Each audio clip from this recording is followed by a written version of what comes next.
அனைத்துலக முத்தமிழ் முருகன் மாநாடு முருக பக்தர்கள் மாநாடாக மட்டுமின்றி தமிழ் பண்பாட்டின் அடையாளமாகவும் நடைபெறுவதாக திண்டுக்கல் எம்பி சச்சிதானந்தம் தெரிவித்துள்ளார்.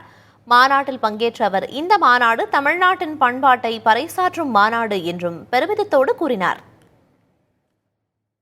உலகத்திலேயே முதலாக நம்முடைய அனைத்துலக முத்தமிழ் முருகன் மாநாடு என்ற ஒரு மாநாட்டை தமிழக அரசினுடைய இந்து சமய அறநிலையத்துறை சார்பில் பழனி திருக்கோவிலே இந்த மாநாடு நடைபெறுகிறது.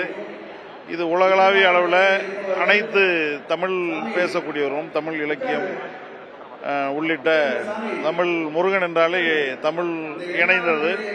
ஆகவே இது ஒரு முருகன் பக்தர்கள் மாநாடு மட்டுமல்ல, ஒரு தமிழ் பண்பாட்டினுடைய அடையாளமாக இந்த மாநாடு நடைபெறுகிறது. ஆகவே இந்த 2 நாள் மாநாடும் நம்முடைய தமிழகத்தினுடைய பண்பாட்டை பறைசாற்றுகிற ஒரு மாநாடாக இது அமையும் என்று நான் எதிர்பார்க்கிறேன்.